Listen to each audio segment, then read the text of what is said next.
My own son looked me straight in the eye and said, "Dad, you either apologize to Melissa's father tonight in front of everybody, or don't expect another $3,000 from me next month." The room went quiet. Even the waitress standing beside our table at Cracker Barrel froze for half a second before setting down the coffee pot. I looked at Ethan, wondering if maybe I'd heard him wrong. "You want me to apologize for telling the truth?" He leaned back in the booth and rubbed both hands across his face. "I'm asking you to do one simple thing." "No," I said. "You're asking me to lie." He sighed like I was the difficult one. "Dad, why do you always make everything harder than it has to be?" That question hit me harder than the threat. Not because it was new, because I'd been hearing some version of it for years. My name's Jack Mercer. I'm 68 years old, and until recently, I honestly believed I'd done an okay job raising my son. I taught American history at Lafayette High School in Lexington, Kentucky, for almost 38 years. Never got rich, never expected to. I coached debate after school, helped kids apply for scholarships, and spent more Friday nights grading papers than watching football. My wife, Susan, used to joke that I could stretch $20 farther than anyone she'd ever met. She wasn't wrong. We had a simple life, a good one.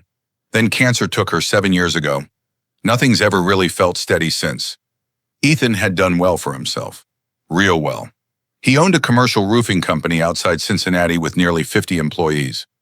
Nice house. New trucks every couple of years. Country club membership.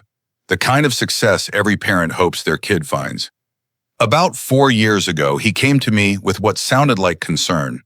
"Dad, you've worked enough," I laughed. "I've been retired 6 months. I mean, really retired." He wanted me to stop substitute teaching, stop tutoring, stop worrying about money. "I'll send you $3,000 every month," he said. "You should enjoy life." I told him absolutely not. He insisted for weeks. Finally, he wore me down. "It'll make me feel better," he kept saying, looking back. That may have been the most expensive free money I've ever accepted. At first, nothing changed. He'd transfer the money on the first of every month. I'd thank him. We'd have dinner once or twice. Everything seemed normal. Then little things started happening. "Dad, could you watch the kids Saturday?" "Of course." "Dad, since I'm helping you out financially, could you come a little earlier?" "Sure." "Dad, could you stay overnight?" "No problem." Eventually, "could you" quietly became "I need you to." Then it became expected. Melissa almost never asked anymore. She assumed. I love my grandchildren. Emma was 11. Luke had just turned 8. I drive 2 hours to see them any day of the week. So I ignored the feeling that I wasn't visiting as their grandfather anymore.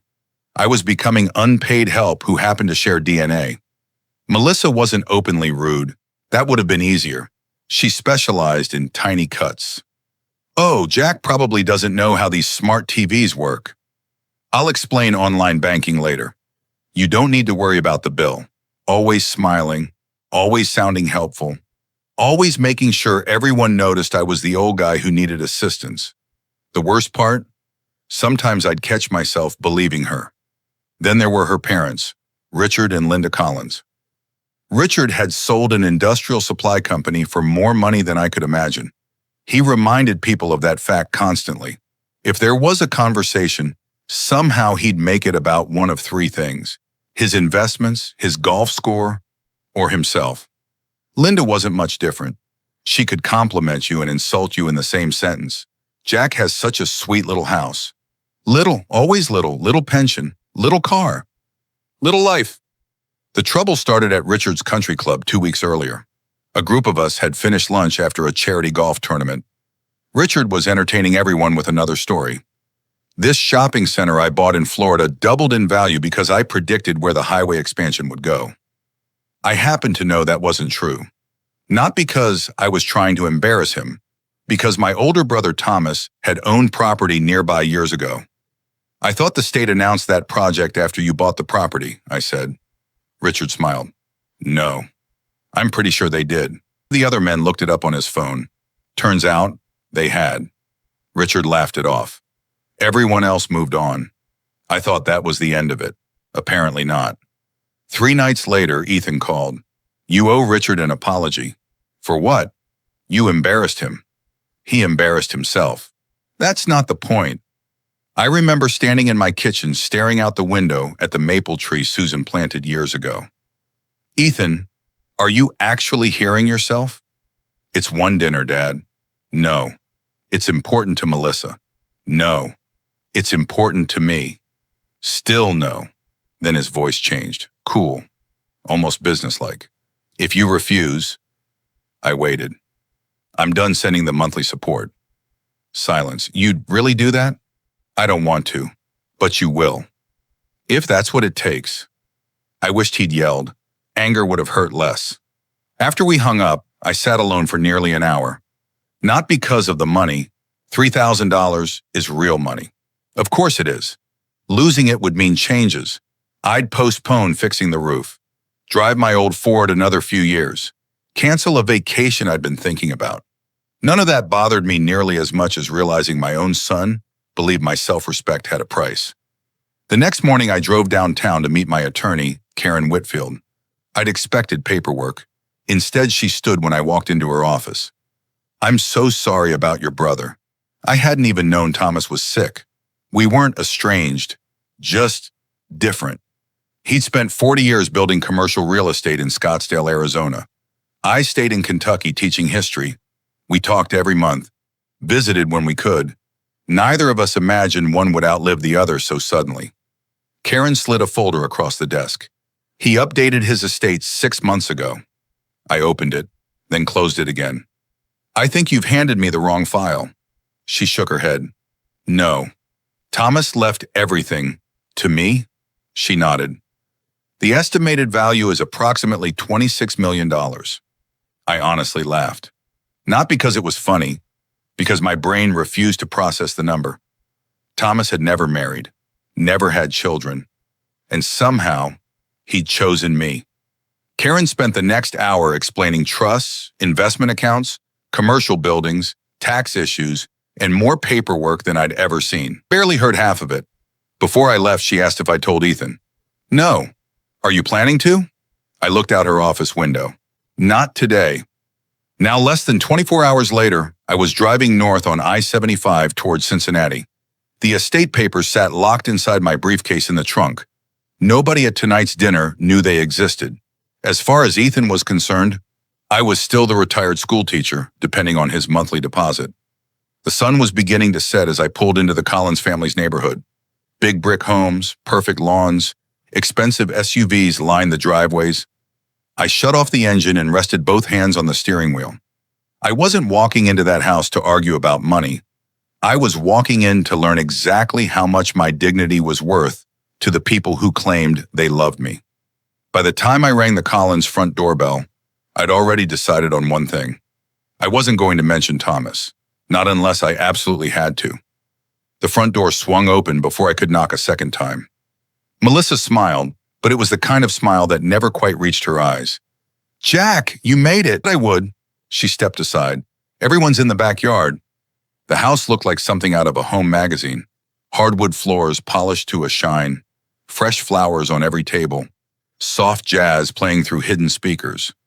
I couldn't help noticing there wasn't a single family photo of Ethan's side of the family anywhere. Plenty of Melissa's parents. Plenty of vacations in Europe. Plenty of the grandchildren. None with Susan. None with me. Maybe that shouldn't have bothered me. It still did. The backyard was full, maybe 25 people. Neighbors, business friends, Melissa's cousins. A few people I recognized from previous holidays. Richard stood by the outdoor kitchen holding a glass of red wine like he owned the whole county. The moment he spotted me, his grin widened. Jack! He stretched both arms out. I wasn't sure you'd come. I don't break my word. No, he chuckled. Just my stories. Several people laughed politely. I smiled. Evening, Richard. He waited, probably expecting me to apologize right there. Instead, I walked past him toward Ethan. My son hugged me. It felt quick, careful, like he was making sure everyone saw him do it. You came, Dad. I almost didn't. He looked over my shoulder toward Richard. I'm hoping tonight goes smoothly. So am I. Neither one of us believed that. Emma came running across the patio before either of us could say another word. Grandpa! She wrapped both arms around me. Now that was real. Hey, Peanut. I got an A on my science project. I knew you would. Luke wasn't far behind. Grandpa, come see my baseball glove. Within 30 seconds, I'd forgotten why I'd come. That's what grandchildren do. For a few wonderful minutes, life felt normal again. Melissa called from across the patio. Kids, let Grandpa settle in first. Emma frowned. But we're just talking. Melissa smiled. Later, honey. The kids walked away. I watched them go. Sometimes adults don't realize children notice everything. Emma looked back twice. She knew something felt off. Dinner wasn't ready yet, so people drifted around the backyard with drinks. I grabbed iced tea. Richard naturally had gathered an audience. And that's why I told my broker timing is everything. Of course he did. I wandered toward the edge of the yard instead. A voice beside me said quietly, "Don't let him get to you." I turned. Kevin, Melissa's younger brother. He wore jeans instead of golf clothes and looked like he'd rather be fixing a truck than attending a family dinner. "Good to see you," I said. "You too." Kevin shrugged toward Richard. He hasn't stopped talking since noon. I noticed, he laughed. I swear he practices speeches in the mirror. That caught me off guard. I laughed too. It was the first genuine laugh I'd had all week. Kevin lowered his voice. "You okay?" "I've been better." I figured, he glanced toward Ethan. "I don't agree with what's happening tonight. You know about it? Hard not to?" That surprised me. "You think it's a bad idea?" "I think making your own father apologize in public is a terrible idea." Before I could answer, someone called Kevin's name. He squeezed my shoulder. "Hang in there." Then he disappeared into the crowd. Dinner was served just after 6. Long tables had been set beneath string lights. Steaks, grilled salmon, corn on the cob, potato salad. More food than 30 people could possibly eat. I found my place card. It sat directly across from Richard. Of course it did. Ethan sat beside Melissa. I sat alone. Interesting choice. For the first 10 minutes, everyone talked about harmless things. Summer travel, college football, gas prices, the Reds. Then Richard found his opening. He looked at me. "So, Jack." I looked up from my baked potato. "Yes."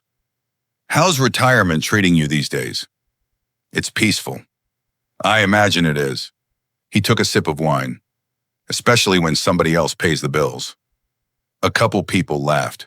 Not loudly. More the uncomfortable kind. I cut another piece of steak. "Ethan has been generous." Richard nodded. "Very generous." Melissa joined in. "Ethan's always believed in taking care of family." I noticed the wording. Not helping. Taking care of. Like I couldn't take care of myself. I set down my fork. "Your husband has helped me, yes." Richard smiled. "That's what successful children are supposed to do." I looked him in the eye. "And respectful children?" Nobody answered. The silence lasted just long enough to make everyone uncomfortable. Then someone changed the subject. A few minutes later, Linda leaned toward me. "Jack, are you still driving that old Ford?" "Sure am. They've made so many wonderful safety improvements." I smiled. "So I've heard. You really should let Ethan buy you something newer." Before I could answer, Luke shouted from the kids' table that he dropped his hot dog. Conversation shifted again. Lucky timing. As dinner went on, I started noticing something. Ethan barely spoke. He picked at his food, checked his phone, looked toward Richard every few minutes, like he was waiting for instructions. That bothered me more than anything Richard had said. This wasn't the confident young man I'd raised. This was someone trying desperately to keep two worlds from colliding. Dessert arrived, apple pie, cheesecake, coffee. The sun had slipped below the trees, leaving only the patio lights glowing overhead. People relaxed, or at least they pretended to. I knew something was coming. I could feel it. Melissa leaned toward me quietly. "Jack." I looked over. "It doesn't have to get ugly." I agree. "So, maybe after dessert you could just say, 'You're sorry.'" "For what?" "For upsetting Dad." I corrected him. "Sometimes being technically right isn't worth it." I smiled politely. "That's an interesting philosophy." She sighed. "Please don't be stubborn." I almost laughed. She genuinely believed this was about stubbornness. A few minutes later, Ethan leaned closer, his voice barely above a whisper. "Dad." "Yes?" Don't make me go through with this. I looked at him for several seconds. Nobody's making you do anything. He looked away first. The grandchildren were chasing fireflies at the far end of the yard. Their laughter floated across the grass. I watched them and wondered what Susan would have done. Probably squeezed my hand under the table. Probably whispered, "You don't owe anyone your dignity." I missed her more in that moment than I had in months. Richard stood. He picked up his wineglass. Then he tapped it gently with a fork. Clink, clink, clink. Every conversation stopped. People turned toward him. He smiled like a man about to give a wedding toast. I hope everyone will indulge me for just one more minute. I already knew this wasn't going to be a toast. This was the moment they'd been planning all evening. The chatter disappeared almost instantly. Richard stood at the head of the table with one hand wrapped around his wineglass, smiling like he was hosting an awards banquet instead of a family dinner. "I promise I'll keep this short," he said. A few people chuckled. I noticed Ethan staring down at his plate. Melissa reached over and squeezed his hand. That told me everything. They'd talked about this, planned it, maybe even rehearsed it. Richard cleared his throat. "Family is important." A few heads nodded. And one thing I've always believed is that families should be able to admit when they're wrong. There it was. Nobody looked at me yet. Nobody had to. The silence pointed in my direction all by itself. Richard finally turned. "Jack, I'd like to give you an opportunity." "An opportunity?" "To clear the air." I folded my napkin and laid it beside my plate. "What exactly are you asking?" "You embarrassed me at the club. I corrected a story in front of my friends because it wasn't true." Richard smiled, but it looked forced now. Sometimes wisdom means knowing when not to speak.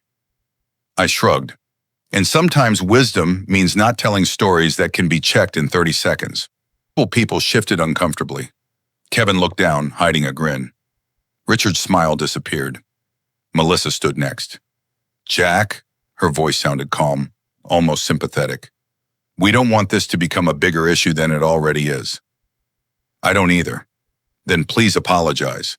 "For telling the truth?" She sighed. "For hurting my father's feelings." I looked around the table. Nobody was eating anymore. Even the kids had stopped talking. Emma was watching from the patio steps. Luke sat beside her with a marshmallow hanging off his roasting stick. Neither child understood the details, but they understood adults were fighting. That bothered me, more than anything. I looked back at Melissa. "I've apologized many times in my life." She nodded hopefully, when I was actually wrong. Her expression hardened. Then Ethan finally stood, slowly, like each inch hurt. He kept his eyes on me. "Dad," I waited. "I asked you not to make this difficult."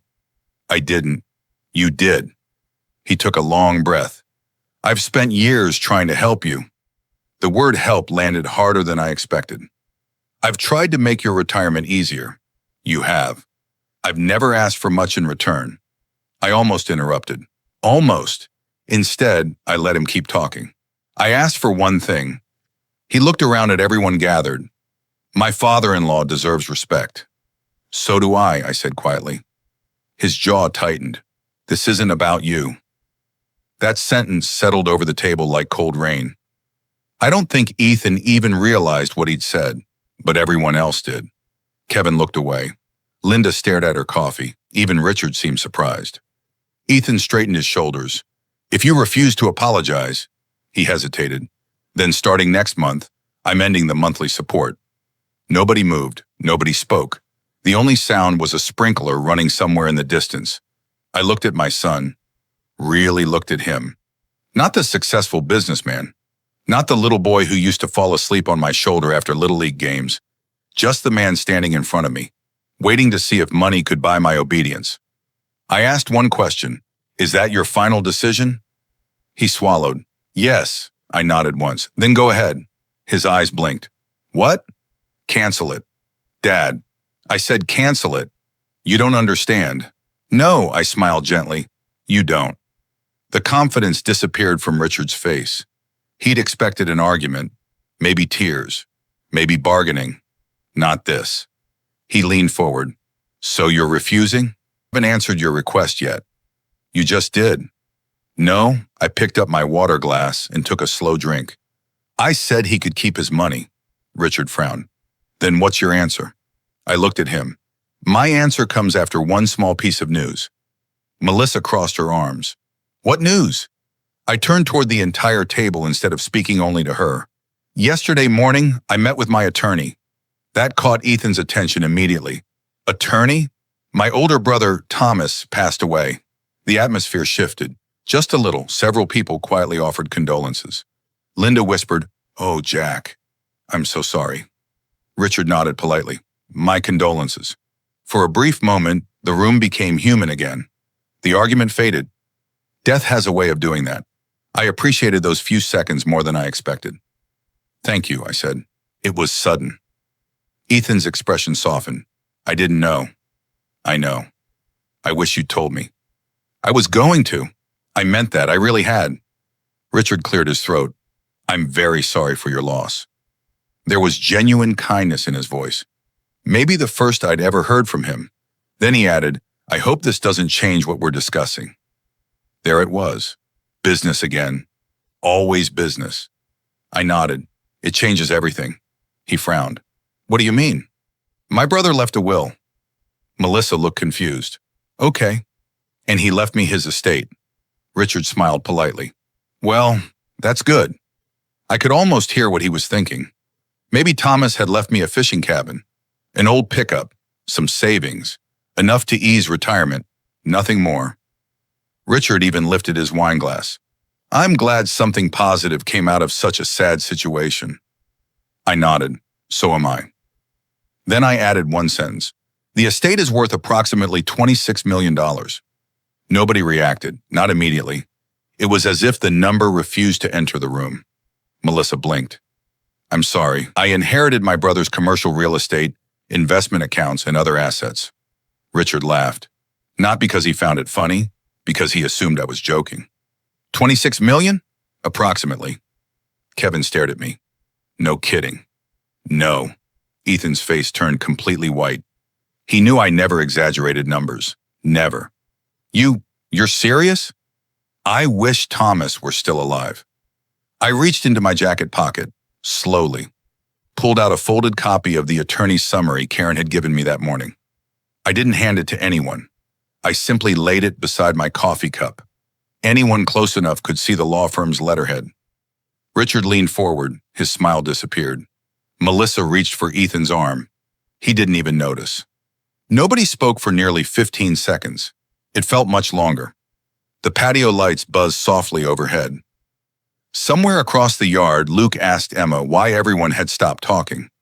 Neither child got an answer. I finally broke the silence. So, I looked directly at my son. I believe you were saying something about $3,000. His mouth opened. Nothing came out. For the first time all evening, the people who had planned to humiliate me realized they had completely misunderstood the man sitting across the table. Nobody reached for dessert. The apple pie sat untouched in the middle of the table. Richard was the first one to speak. Jack. His voice had changed. It was softer now, careful. I had no idea. I know. I'm sorry about your brother. Thank you. He nodded slowly. No, I'm sorry for everything that's happened tonight. That caught my attention. 10 minutes earlier, he'd wanted me to apologize in front of everyone. Now he was apologizing to me. Amazing what $26 million could do. Melissa found her voice next. Jack, why didn't you tell us? I looked at her. Would it have changed tonight? She hesitated. I just think... No, she stopped talking, because we both knew the answer. It absolutely would have changed tonight. Ethan finally stood up. Dad, can we talk? Just you and me. I could hear the panic underneath his words. Here is fine. I'd rather talk privately. I'm comfortable right here. He glanced around the table. So am I. That wasn't true. He looked miserable. But he'd chosen the audience, not me. Richard cleared his throat. I think perhaps we've all gotten off on the wrong foot. Kevin actually snorted. Not loudly. Just enough for me to hear it. Richard shot him a look. Kevin suddenly became fascinated with his coffee cup. I had to bite the inside of my cheek to keep from smiling. Linda leaned toward me. Jack, you know we've always considered you family. I almost asked since when. Instead, I simply nodded. That's kind of you. It wasn't worth embarrassing her. She was doing that well enough herself. Melissa reached across the table and touched my arm, a gesture she'd never made before. I'm really sorry if I've ever made you feel unappreciated. If? She pulled her hand back. I didn't mean it that way. I know. She looked relieved. Then she smiled. We should all spend more time together. That one nearly made me laugh. The conversation drifted into awkward small talk. People who had ignored me for years suddenly wanted to know about Arizona, about Thomas, about commercial real estate. One man asked if I'd ever considered investing in shopping centers. Another wondered if I planned to move west. Someone else wanted to know how complicated probate was. It was like watching a switch flip. I hadn't become a different person. Only my bank account had. Or rather, their idea of it. Kevin wandered over while everyone else crowded around Richard. He carried 2 cups of coffee, did one to me. You holding up? I think so. He looked across the patio toward Ethan. Crazy night. You could say that. Kevin leaned against the railing. I've known my sister my whole life. He paused. When people show her money, she gets excited. When people lose money, she loses interest. I looked at him. You've noticed. He laughed once. Well, buddy, I've noticed for 40 years. The crowd slowly thinned. Some guests headed inside, others wandered toward the fire pit. Ethan finally caught me alone near the edge of the yard. Dad, I turned. His shoulders looked heavier than I'd ever seen them. I'm sorry. For what? For all of it. I waited. He looked down at the grass. I shouldn't have threatened you. No. I wasn't thinking. I think you were. That one stung. I could see it, because it was true. Threats don't happen by accident. He rubbed the back of his neck. My business has been rough lately. That surprised me. What do you mean? We lost 2 big contracts. You never said anything. I didn't want anybody worrying. How bad is it? He looked around before answering. Worse than I let on. He lowered his voice. I've personally guaranteed several business loans. I didn't say anything. If things don't turn around, he didn't finish. He didn't have to. For the first time that evening, I saw my son instead of the businessman. Scared, exhausted, trying to hold together a life that was slipping through his fingers. Part of me wanted to put a hand on his shoulder, tell him we'd figure it out. That's what fathers do, no matter how old their children get. Then another thought stopped me. If Thomas hadn't died, would Ethan be apologizing? Or would I still be standing there with my dignity priced at $3,000 a month? The answer came too quickly. I'm still your father, I said. You are, and I still love you. His eyes watered. I know, but love and trust aren't the same thing. He nodded without looking up. Melissa walked over. There you 2 are. Her smile looked almost forced. I was thinking, of course she was. Maybe next weekend everyone could come over again. I raised an eyebrow. Really? Absolutely. The kids miss you. They saw me 3 days ago. She blinked. Oh. I think what you mean is you've suddenly remembered I'm family. Color crept into her cheeks. That's not fair. Isn't it? She looked at Ethan for help. He stayed silent. Richard joined us a moment later. Jack, perhaps you and I got off to a rocky start. A little. I'd like to make that right. How? He smiled. I've got several business contacts who'd enjoy meeting someone with your new resources. There it was. Not even an hour had passed. Already people were trying to network with my inheritance. I appreciate the offer. You should think about investing. I've been thinking about something else. What's that? Sleeping. He laughed politely. I mean it. So do I. Around 9 o'clock, I said my goodbyes. Emma hugged me so tightly I thought she'd crack a rib. Are you coming back next week? I hope so. Luke handed me a folded drawing. It was the 2 of us fishing. Stick figures, big smiles, no money, no arguments, just a grandfather and his grandson. I slipped it into my jacket pocket. Thanks, buddy. As I walked toward my truck, I realized someone was following me. Kevin. He waited until we were out of earshot. Then he said quietly, "Can I tell you something?" "Sure." "They're scared." I figured. "No." He shook his head. "You don't understand." He looked back toward the house. "They aren't sorry. They're trying to figure out how to stay close to $26 million. I stared at him. "You really believe that?" "I know my family." He gave a tired smile. "Just don't make any big decisions because people suddenly started acting nice." He turned to leave. Then he stopped. "Oh, yeah? My sister doesn't know I heard her." "Heard what?" "This afternoon." He looked me right in the eye. "She told my dad, just keep Jack happy until everything transfers. After that, Ethan can work on convincing him." For a second, I couldn't breathe. Not because I was shocked, because somewhere deep down, I'd been hoping Kevin was wrong. He wasn't. I drove back to Lexington in complete silence. Around 11 the next morning, my phone rang. It was Karen Whitfield. "Jack," she said, "there's something your brother left that I couldn't discuss yesterday." "What is it?" "It's not money." She paused. "It's a personal letter." Karen asked if I could stop by her office that afternoon. "I think this is something you should read in person," she said. There was something in her voice that made me skip lunch and head straight downtown. The drive from my house to her office usually took 20 minutes. That day it felt like 5. Karen met me in the reception area with a large manila envelope. She didn't say much, just pointed toward the conference room. "It's inside." I sat down, opened the envelope, and recognized Thomas's handwriting immediately. Block letters. Neat. Always written with a blue fountain pen he'd carried since college. The first line hit me before I was ready. "Dear Jackie." Nobody had called me Jackie in 40 years.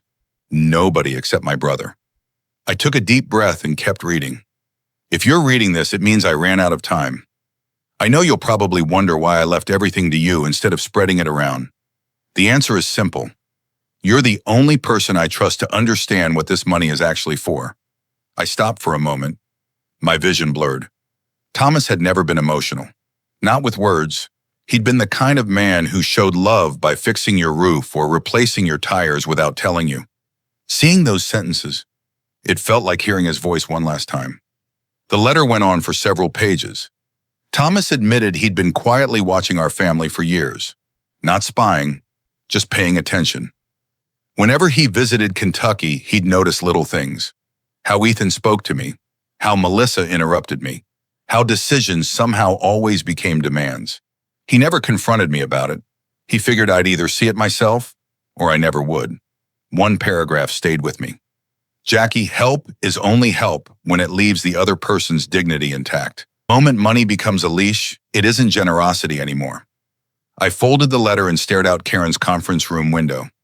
Thomas had seen it before I did. Maybe because he wasn't living inside it. Karen poured 2 cups of coffee. "How are you doing?" I smiled sadly. "I think my older brother just gave me one last history lesson."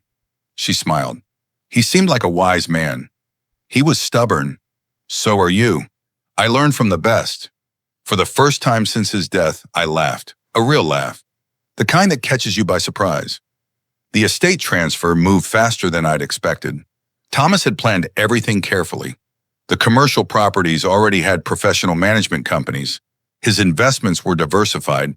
His taxes were organized down to the last receipt. He'd spent a lifetime preparing for the one day he wouldn't be there. The only thing he hadn't prepared for was me trying to understand why he'd trusted me with all of it. My phone became impossible. Ethan called 6 times that week. Melissa texted, "Just checking on you. Then the kids miss you. Then dinner this weekend?" I didn't ignore them. I simply answered when I felt ready. Not when they expected me to. That was new. Richard called 3 days later. I almost didn't answer. "Jack!" He sounded unusually cheerful. "I've been thinking." "I was afraid of that," he laughed. "I know several outstanding financial advisors. I'm sure you do. And there's a commercial development opportunity outside Louisville that might interest you." "I appreciate it." "So you'll take a look?" "No," silence. "I haven't even explained it." "I know. So why not?" "Because I'm still learning how to own my brother's legacy." He cleared his throat. "I understand." I wasn't sure he did. The following Saturday, I drove to Nashville with my realtor. Thomas's estate included homes in Arizona, but I didn't want to live there permanently. Kentucky would always be home. Still, I'd always loved the lakes around Middle Tennessee. Quiet mornings, fishing docks, no country club politics, no family dinners that felt like business meetings. Just water, trees, peace. The house wasn't enormous, about 3,500 square feet, stone fireplace, wide front porch, a dock stretching into the lake. It reminded me of somewhere Susan would have loved. I bought it, paid cash, not because I wanted to impress anyone, because for the first time in years, every decision belonged entirely to me. A month later, I sat down with an estate planner. I have 3 priorities, I told him. He picked up his pen. First, my grandchildren. Emma and Luke would have college fully paid for, not through Ethan, not through Melissa. Through an independent educational trust they couldn't touch. Second, I smiled, a scholarship. Susan had spent 25 years as a public library volunteer. We created the Susan Mercer Community Scholarship for first-generation college students from Fayette County. Nothing fancy, just enough to help kids who reminded me of the students I taught. And third, I don't want family arguments after I'm gone. Everything else went into a trust with clear instructions. No confusion, no pressure, no manipulation. Thomas would have approved. Ethan finally came to see me. He showed up on a Tuesday afternoon carrying a box of donuts from my favorite bakery, Bluegrass Baking Company. He remembered. That made it harder. "You busy?" he asked. "Come on in." We sat on the back porch. Neither of us touched the donuts. "I've been thinking a lot," he said. "So have I." He stared into the backyard. "I handled everything wrong." "You did." "I'm ashamed." I believed he meant that, at least partly. Then he took a deep breath. "Dad, here it comes," I thought. I was wondering. There it was. If maybe we could talk about the inheritance. Of course. I closed my eyes for a second. Not because I was angry, because I was disappointed that I'd still hoped for something different. "What about it?" "I mean," he stumbled over his words. "I don't expect anything." "No?" "No." A pause. "But if there was some way to invest together..." I looked at him. He looked away. "I see. I thought maybe..." "I know what you thought." I stood and walked inside. For a moment, Ethan probably thought I was upset. Instead, I returned carrying a single sheet of paper. Thomas's letter. I didn't hand him the whole thing. Just one paragraph I'd made a copy of. I slid it across the table. "Read that." He did, slowly. When he finished, he read it again. Then he quietly folded the paper. He knew. Yes? He thought I was controlling you. He thought money had become leverage. Ethan covered his face with both hands. I hate that he was right. So do I. "I love you," I said. "I know. But I'm not investing with you." He nodded. "I'm not paying off your business loans." Another nod. "And I'm not making financial decisions because I feel guilty." He looked older somehow. "I'm beginning to understand." "I hope so." Because that, right there, was the only revenge I'd ever really wanted. Not to ruin my son, not to embarrass him, just to make sure nobody could ever mistake my kindness for weakness again. Late that evening, after Ethan drove away, my phone buzzed one more time. His message was only one sentence. "Dad, Melissa moved out today." I stared at the screen for a long time before setting the phone down. Something told me the hardest conversation of our lives was still ahead. Melissa moved out on a Thursday. Ethan showed up at my lake house the following Monday. This time there were no donuts, no business proposals, no carefully rehearsed smile, just my son standing on the porch with a small overnight bag in circles under his eyes. I opened the door before he knocked a second time. "You look tired." "I am," I stepped aside. "Come in." The coffee maker was already on. Old habits die hard. I poured us both a cup, and we carried them out to the back deck overlooking the lake. The water was calm that morning. A fisherman drifted past in a little aluminum boat. Neither of us spoke for a while. Finally, Ethan broke the silence. "Melissa filed for separation." "I'm sorry." "I think she's going to ask for a divorce." I nodded slowly. He looked surprised. "You're not going to ask what happened?" I think I already know enough. He gave a tired laugh. Yeah. He stared out at the lake. You know what the worst part is? What? I kept telling myself I was protecting my family. He shook his head. But somewhere along the way, his voice cracked. I stopped protecting people. He looked at me. I started managing them. I didn't answer. He deserved the chance to hear his own words. They weren't relationships anymore. He swallowed. They were transactions. That sentence stayed between us for several seconds. It wasn't something I needed to say. He'd finally reached it on his own. My business is almost finished, he admitted. I've sold 3 trucks. I listened. I laid off 12 employees. That hurt. I knew several of those men.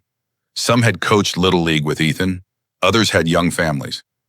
I couldn't keep payroll going. I'm sorry. So am I. He rubbed his forehead. Richard promised he'd help. And he changed his mind. I wasn't surprised, not even a little. He said I needed to learn to solve my own problems. Ethan laughed bitterly. I guess that's easy advice when it isn't your business. I almost pointed out that he'd said something very similar to me once. Instead, I let it go. Some lessons don't need to be repeated. After another long silence, he asked the question I knew was coming. Can I ask you something? You can. Would you ever forgive me? I looked across the water before answering. I already have. His head snapped toward me. You have? I forgave you weeks ago. Then why? Because forgiveness and trust aren't the same thing. His shoulders dropped. I figured you'd say that. I have no interest in spending the rest of my life angry. I smiled faintly. That sounds exhausting. For the first time all morning, he smiled back, just a little. I need you to understand something. I'm listening. When you threatened to stop helping me financially, he closed his eyes. I know. No, I shook my head. I don't think you do. He looked at me again. The money wasn't what hurt. I tapped my finger lightly against my coffee mug. What hurt was realizing my own son believed my dignity had a monthly price. His eyes filled with tears. I never thought about it that way. I know, and that's what scares me. He wiped his face.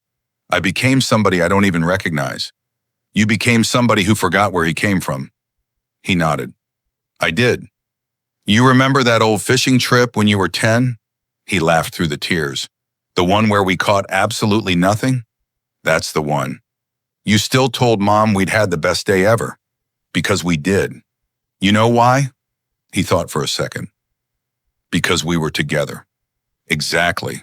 I leaned back in my chair. We didn't need money to enjoy each other then.